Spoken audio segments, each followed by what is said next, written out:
听众朋友好，感谢您继续收听希望之声的节目，这里是新闻看点，我是邓梅。今天是12月7号星期一，接下来我们一起来看看美国大选到12月7号的详细更新。那美国大选几乎是无人能置身事外，大选舞弊，主流媒体的集体抹黑，听证会所释放的惊人的一些证据，司法部 CIA、FBI 和法院的一些消极的作为，都让我们看到了错综复杂的局面。那川普的律师朱利安尼表示说亚利桑那州、乔治亚州和密歇根州立法机关可能最终决定自己的选举人，并将选举人送往选举人团。那朱利安尼还暗示美国最高法院将会介入。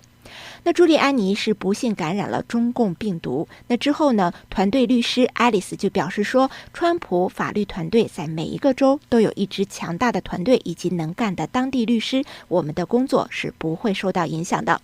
那美国国家情报总监约翰拉特克利夫在6号表示 ，FBI 应该对选举欺诈调查提供更多的透明度。那在宾州，美国最高法院大法官阿利托要求这个州在周二，也就是12月8号上午的9点提交简报，以回应国会众议员麦克凯利提出的诉讼，争取推翻这个州的选举结果。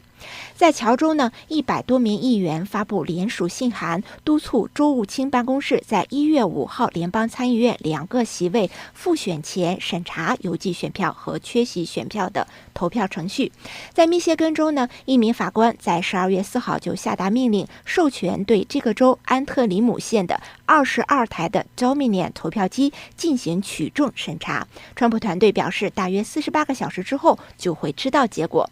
在威斯康星州呢，议会在11月11号将就大选违规现象举行公开听证会。那听证会呢，将包括一些目击者、专家和选举官员的证词。那接下来我们就来看看这6个关键州实时更新的详细内容。首先是乔州，在2020年的12月5号川普总统的乔治亚之行是他在今年大选日之后的首次参加的大型公共的集会。乔治亚当地人为主的上万个支持川普的民众都聚集在瓦尔多斯塔市的机场，欢迎总统的光临，以表达对川普和2位共和党参议员候选人的支持。那么对于大选舞弊的诉讼乔州目前是怎么样的一个状况呢？我们也来看一下。乔州的联邦地区法官，这个人叫巴顿，他在12月7号的时候是驳回了鲍威尔在10月25号提出的诉讼。那对此鲍威尔说他会继续上诉，尽快上诉到最高法院。鲍威尔在10月25号提起的这个诉讼这上百页诉讼涉及至少是30项指控，其中一项关键的指控就是 Dominion 投票系统公司的投票机及其软件的问题。那在这个诉讼中呢，每一项的指控都足以推翻大选结果，所以鲍威尔团队要求法院撤销乔治亚州的选举结果认证。那负责这个诉讼的乔州联邦地区法官巴顿呢，是在小布什时期任命的。他在12月7号就用了1个小时的时间去解释他的裁决，说鲍威尔呢本应该将诉讼提交给州法院，但是他提交的太晚了，他应该在数个月之前，乔治亚州在采用 Dominion 投票机的时候就提起诉讼。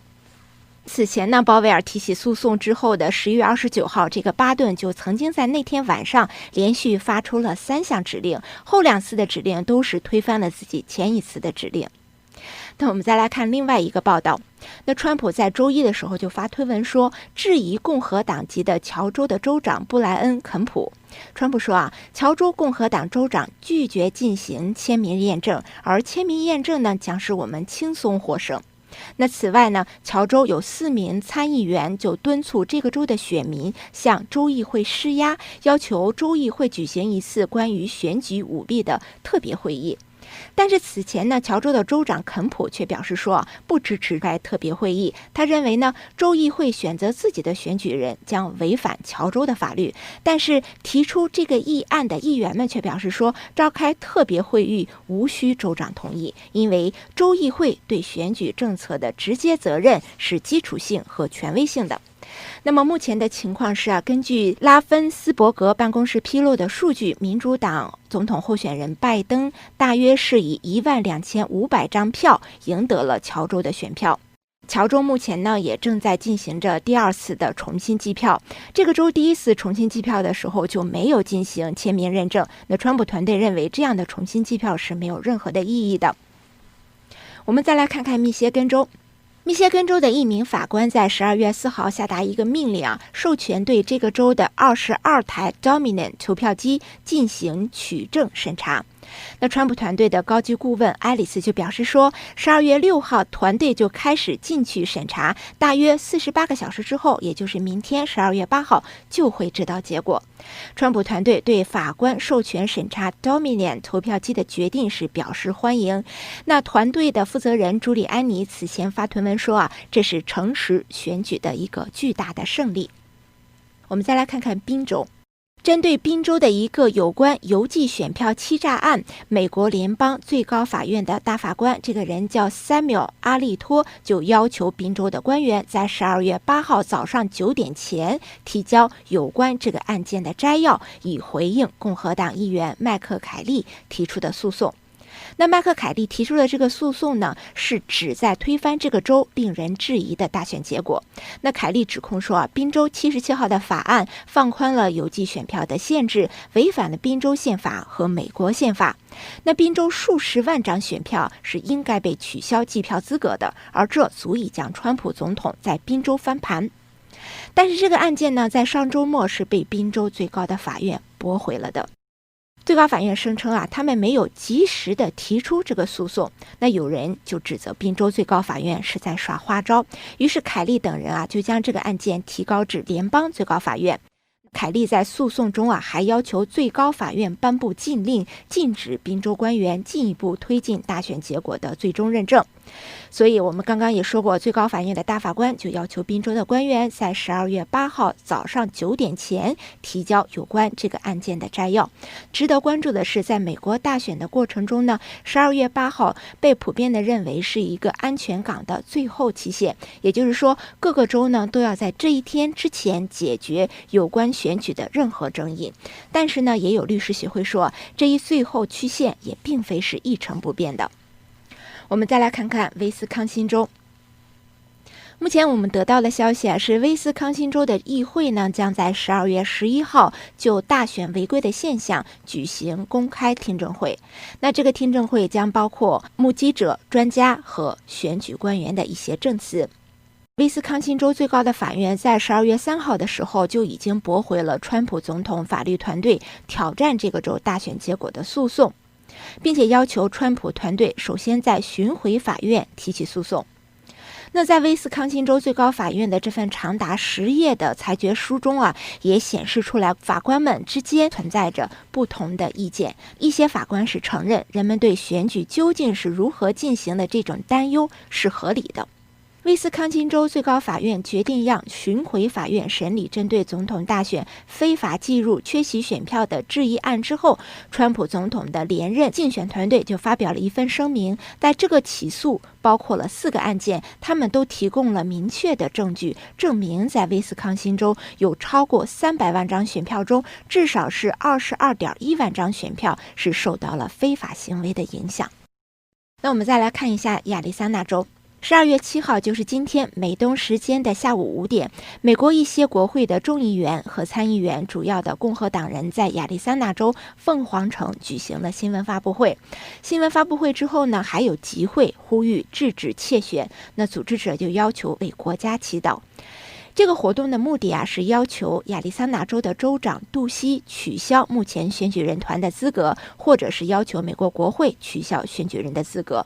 在这之前，11月30号，亚利桑那州参议员举行了听证会，有多位证人在听证会上就作证这个州大选中存在着舞弊的行为。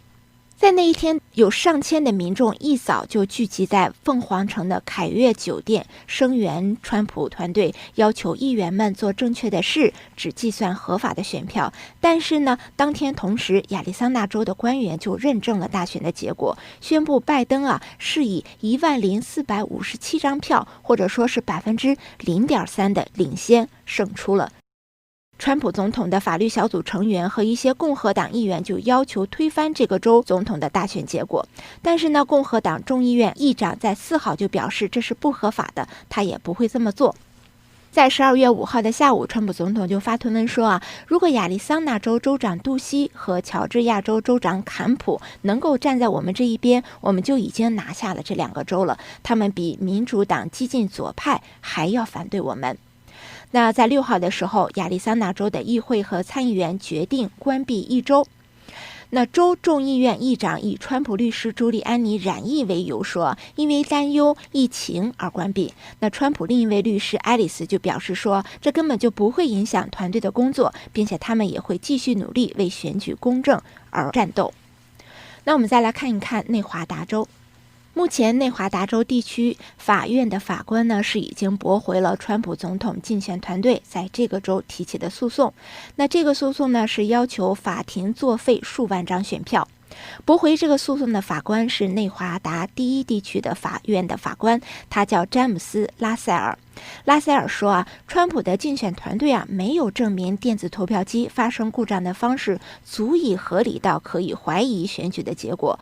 竞选的团队也没有证明选举委员会或其他任何成员有渎职的行为，而且他还要求川普竞选律师支付被告的法律费用。那川普团队的律师就认为他们提出的这些案例和证据是令人信服和压倒性的。川普的律师曾经在法庭上表示大约有 4.2 万名的选民在内华达州是重复投票，大约有1500名选民被社会安全局列为已经故去，还有2468名选民已经将地址改到了另一个国家或者是州，大约有2万名的选民的登记地址并非是内华达州的，而且还有6000名的选民的地址是被美国邮政服务标注为这个地址是空白且无法投递的。川普团队还提交了一些证据来显示近8000张的选票是由注册地实际上不存在的选民而投出来的。川普团队就表示将向内华达州最高的法院提出上诉。那以上呢就是邓梅为您带来的跟大选相关最新的更新的一些消息，感谢您的收听，不要走开，稍后我们会有更加精彩的内容等待着您。